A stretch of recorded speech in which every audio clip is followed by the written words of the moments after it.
নমস্কার বন্ধুরা, আজকে তোমাদের সঙ্গে ট্যাংরা মাছের দারুণ সুস্বাদু একটা রেসিপি শেয়ার করব। গরম গরম ভাতের সাথে কিন্তু খুব সুন্দর লাগে। ভিডিওটা ভালো লাগলে প্রথম থেকে শেষ পর্যন্ত দেখার অনুরোধ রইল।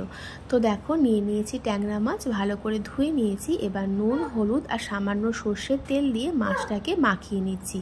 মাছগুলোকে বেশ ভালো করে ভেজে নেব। কড়াই দিলাম সর্ষের তেল, মাছগুলোতে সর্ষের তেল দিয়েছি যাতে মাছগুলো ভাজার সময় খুব বেশি না ছিটকায়, তার জন্য। এবার একটা পেস্ট রেডি করে ওদিকে তেলটা গরম হোক, তার জন্য দেখো নিয়েছি ধনেপাতা, আদা, রসুন আর কাঁচা লঙ্কা, আর একটা টমেটো দিয়ে দিলাম। আর দিলাম ঝালের জন্য শুকনো লঙ্কা। একটা স্মুথ পেস্ট বানিয়ে নেব। আর দেখো, মাছগুলোকে একদম সুন্দরভাবে লাল লাল করে ভেজে নিয়েছি। এবার ওই তেলের মধ্যেই দিয়ে দিলাম সামান্য কালো জিরে ফোড়ন। তারপর দিয়ে দিয়েছি দুটো মিডিয়াম সাইজের পেঁয়াজ কুচি। পেঁয়াজটাকে বেশ ভালো করে লাল লাল করে ভেজে নেব। তো দেখো, আমার পেঁয়াজটা খুব ভালো মতন ভাজা হয়ে গেছে। এবারে যে পেস্টটা বানিয়ে রেখেছিলাম টমেটো, ধনেপাতা, আদা, রসুন আর লঙ্কার, সেই পেস্টটা আমি এর মধ্যে দিয়ে দিলাম। আর মিক্সির বাটিটা ধুয়ে দিলাম। সামান্য একটু জল দিচ্ছি, কিছু গুঁড়ো মশলা যেমন হলুদ গুঁড়ো, ধনের গুঁড়ো, জিরের গুঁড়ো, সব পরিমাণ মতো নুন আর সামান্য একটু কাশ্মীরি রেড চিলি পাউডার, যাতে এই কালারটা নষ্ট না হয়। ধনেপাতা ব্যবহার করেছি। তো দেখো, দিয়ে খুব ভালো করে মশলাটাকে কষিয়ে নেব।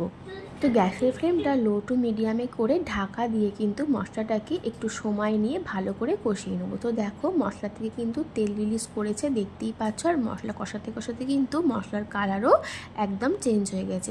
এবার দেখো, আমি এটা ভালো করে মিশিয়ে নিলাম। আবারও ঢাকা দিয়ে আরও 3-4 মিনিট কষিয়ে নেব। মশলাটা ভালো মতন কষানো হলে কিন্তু পরবর্তীতে এটা খেতেও কিন্তু খুব সুন্দর লাগবে। তো দেখো, কথা বলতে বলতে কিন্তু মশলা আমার একদম কষানো কমপ্লিট। এবারে দিয়ে দিচ্ছি 1 কাপ মতন জল। জলটা কিন্তু খুব বেশি দেবো না, একদম মাখা মাখা গ্রেভি বানাবো। খুব বেশি ঝোল কিন্তু এই মাছের ঝোলটা একদমই ভালো লাগে না। তো সেই জন্য জলের পরিমাণটা একটু কম রেখেছি। এবারে ঝোলটা ভালো মতন ফুটে উঠলে এর মধ্যে ভেজে রাখা মাছগুলোকে আমি অ্যাড করে দেব। তো দেখো, ঝোলটা খুব ভালো মতন ফুটে উঠেছে। এবার ভেজে রাখা মাছগুলো দিয়ে দিচ্ছি। দিয়ে গ্যাসের ফ্লেমটা লোতে করে আরও 5 মিনিট মতন ফুটিয়ে নিলেই কিন্তু রান্নাটা একদম কমপ্লিট হয়ে যাবে। তো দেখো, মাছগুলো দিয়ে ভালো করে মিশিয়ে নিলাম। আর এটা ঢাকা দিয়ে আর 3-4 মিনিট একটু ফুটিয়ে নেব মাছগুলোর সঙ্গে। তো মাছগুলোর সঙ্গে দেখো, এই ঝোলটাকে আমি 5 মিনিট মতন একটু ফুটিয়ে নিয়েছি। আমার কিন্তু মাছের ঝোলটা একেবারেই রেডি হয়ে গেছে। হালকা হাতে একটু মিশিয়ে দিচ্ছি যাতে মাছগুলো ভেঙে না যায়, তার জন্য। তো আমার ট্যাংরা মাছের ঝোল কিন্তু একদম রেডি। একটু অন্যরকম করে বানিয়েছি, ধনেপাতা ব্যবহার করেছি। আর খেতে কিন্তু গরম গরম ভাতের সাথে দারুণ লেগেছে। তোমরা তো ধনিয়া চিকেন খেয়েছো, ধনেপাতা বাটা দিয়ে যে চিকেন রান্নাটা হয় সেটা তো অবশ্যই ট্রাই করেছো। আর আমার এই চ্যানেলে কিন্তু সেই রেসিপিও তোমাদের সঙ্গে শেয়ার করা আছে। তবে ধনেপাতা বাটা দিয়ে ট্যাংরা মাছের এই ঝোলটা অবশ্যই একবার ট্রাই করে দেখো। গরম গরম ভাতের সাথে তো দারুণ লাগে। আর দেখতেই পেলে বানাতে কোনো রকম ঝামেলা নেই।